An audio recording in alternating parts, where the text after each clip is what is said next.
Peter Haddock and I'm here with Dean Hudson, and one of the most amazing machines I've ever reported on. It's the world's first 100-ton lorry. And Dean, it's been in your family for a very long time. Yep. Your father sort of rescued this machine, hand painted it with yourself, and there's a huge history there. And unfortunately your father's passed away recently, Yep. but you're selling this through Ritchie Bros marketplace, and we've Yep. had the inspector here today. We've cranked it up, folks, and we're going to be able to see that crank up today. This is an amazing machine, isn't it? Yep. Tell me a little bit about the history and the viewers there about what the machine's all about. Okay, well, my late father purchased his truck around 1976. He bought it from a previous lorry dealership, and then he went on to renovate it to the condition it's in now. He showed it for a period of approximately 5 years, and then from there he loaned it to the Leyland Museum in Lancashire as an exhibit, where it was there for well over 30 years as a display model. In 2018 he decided to pull the truck back out for us to get it back up to its condition, so it's in its running state. And this is where it is today. Tell us a little bit about the features of the actual truck itself. Okay. We're at the front end here. Okay, well, where we are now, obviously this is the front end. This is where it would be used for towing or pushing back in the 1930s when it was in full use. Where we are now, there's a procedure for starting. We have to remove a pin. You pull out the front of it, and that enables you to crank it over to start it. And here is that all-important crank, isn't it, right there? That's the starting point now. There's no electrics, no assistance. It was all done by pure muscle back then to start it. Let's go and have a look around the rest of the machine, because there's some interesting stories here. Yeah. First of all, this isn't the original engine, is it, Dean? No. When it came out of the factory, it came out with a Rolls-Royce petrol engine, and after two or three years of use, they realised it wasn't economical enough and it wasn't powerful enough. So it went back to the factory in the early 1930s, where the Gardner engine, which is what's fitted today, was retrofitted. And to enable to do that, the chassis had to be extended at that point to give us the actual length that needed for the bigger engine. That is some work to do on a machine like this, isn't it? And as we come through, we've got the Magic Morrison. We've also got something called Leaping Lena there as well. Leaping Lena is the unofficial name of the truck, I guess. That was a nickname given to the truck back in the early days, because when it was pulling its desired weight of 100 ton plus, it had a tendency on certain gradings to lift, the front wheels would come off the floor, so it was then given a nickname of the Leaping Lena. This beautiful machine has really had a lot of care and attention. Dean, yourself as a young lad basically helped your dad restore this and keep polishing it as the years went on, didn't you? Yeah, in my younger age, obviously we'd be there at shows, literally polishing the chrome hubcaps, just staying with it, just literally fettling it to where it is today. A lot of time and effort was put into this. This was all hand painted. All this was all done by hand as well, a dying art. The modern day cars obviously are electric, but you actually had to put a coal fire, folks, underneath the engine. Tell me about that. It's absolutely crazy. Yeah, well, in the winter, obviously, when in cold time, there was no assistance for starting this. It was pure diesel, so they had to put light coal tray underneath the engine to generate a little bit of heat, just to warm things up to get it started. And then the three people were needed to start with a cranking mechanism and a rope.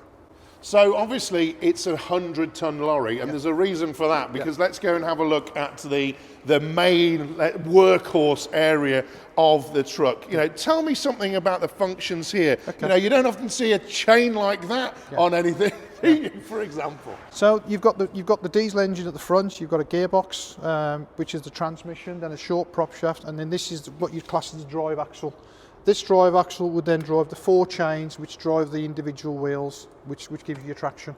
And then again, where we are, you've got a mechanism that reduces the ratio from high to low, depending on the gradients and the weight at the time. Okay, and so people would adjust that as they're transporting. Let's have a look further around the machine, and let's talk a little bit about what was transported on this machine. You've got a model that was made of the machine that was a scale model, and they used that because, folks, they wanted to take a girder around the streets of London, and nobody thought they could do it, could they? No. Well, again, it was that they built a scale model around the 1930s for the purpose of transporting a girder around London. They realised they needed to do a scale mock-up to see if he'd actually do it. So Meccano back then came on board, built the truck to model form to allow them to simulate the actual transporting his girder at the time.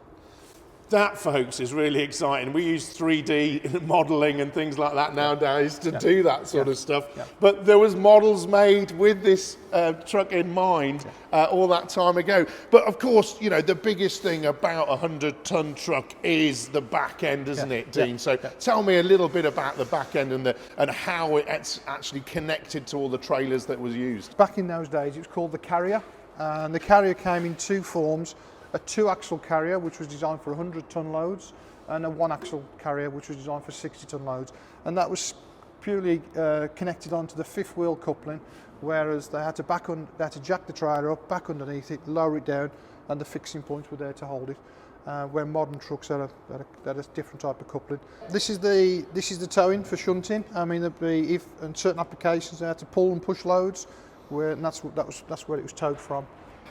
Again, that was the coupling for pulling the trailer, or the carrier, that was called back then. Talk to us about the sort of lighting and how that all works, Sal. Well, in the early days there was no electrics on this truck at all. On the front of the truck you had lamps, oil burner lamps, and then as time progressed there was a dynamo fitted to it, and these were purely driven by dynamo lights as time carried on.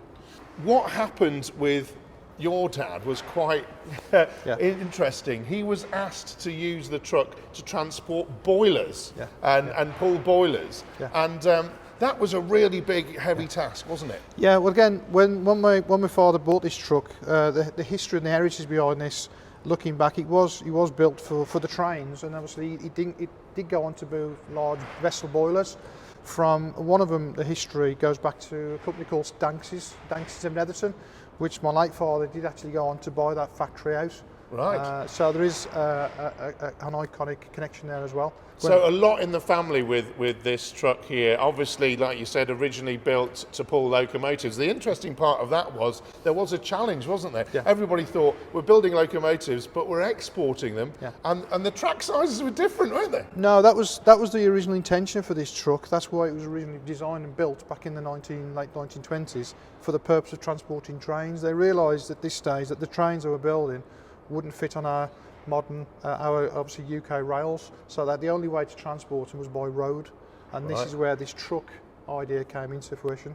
So that's where they came about. So they was transported, manufactured in Leeds, transported to the docks in Liverpool, and then from Liverpool they was transported by sea abroad.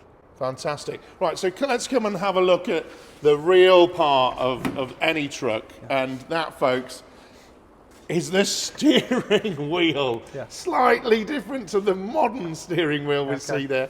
Dean, tell me a little bit about this, and obviously the handbrake and stuff like that. So again, as you see, it's got a turn the typical hand steering wheel.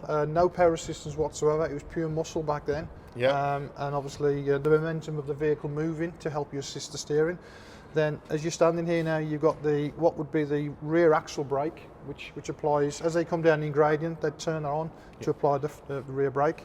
In the cab, you've got your typical throttle. The middle pedal being your brake, which applies pressure on the middle axle. So that's your pure stopping arrangement. Then you've got your parking brake there as well. And you've got enough seats, of course, folks, for those 3 people that you need to run it. Because if the engine stops and you've got to start it again, then that's a slight problem, isn't it? And that, folks, is the world's first 100-ton truck. Dean has known this all his life. Dean is selling this at the marketplace globally. We're hoping that it's going to raise a lot of money, but also that it's going to a good home where they'll look after it, isn't it, Dean? Yeah, absolutely. Yeah, that's what we're aiming for. It'll go to a good home. Somebody will appreciate it for the number of years that we have.